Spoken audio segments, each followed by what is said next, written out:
Hey guys, Dr. Cliff here with HearingLoss.com, and in this video, I'm explaining sensorineural hearing loss. The number one most common type of hearing loss is called sensorineural, and it accounts for over 90% of all hearing losses.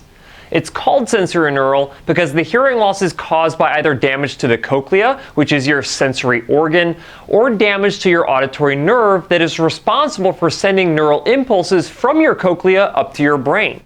Sensorineural hearing loss can be caused by a variety of different things, including genetics, age, noise exposure, chemical exposure, medical conditions, and head trauma, among others.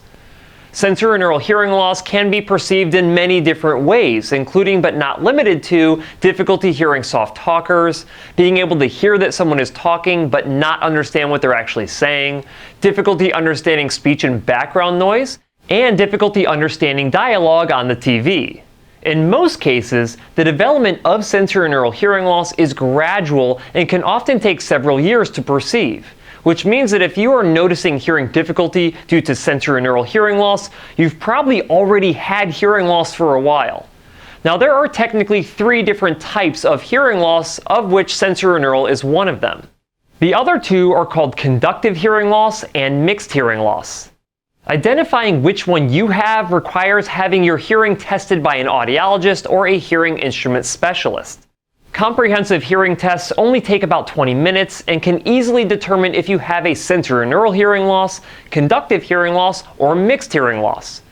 Let's take a look at a typical audiogram for a sensorineural hearing loss. In this example, the red circles represent the right ear and the blue X's represent the left ear pure tone air conduction thresholds when you're listening to beeps through headphones or insert earphones. The further down you see these on the graph, the worse your hearing is. From left to right, it's like a piano keyboard going from the lower pitches on the left-hand side to the higher pitches on the right-hand side.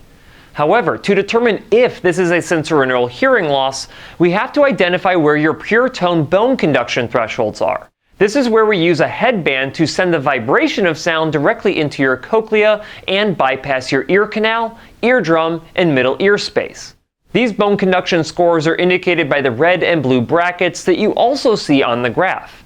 If these brackets are very close to the X's and the O's, it means that you have a sensorineural hearing loss because all of the damage to your ears is either inside of the cochlea or along the auditory nerve. You can also see that there can be different degrees of hearing loss based on how much damage there is to your auditory system. The more hearing loss you have, typically the more hearing difficulty you will experience. The good news is, in most cases, sensorineural hearing loss can be treated with hearing aids, often by the same hearing care professional that tested your hearing. If you would like to learn more about your hearing and different treatment options, make sure that you visit HearingLoss.com for more information.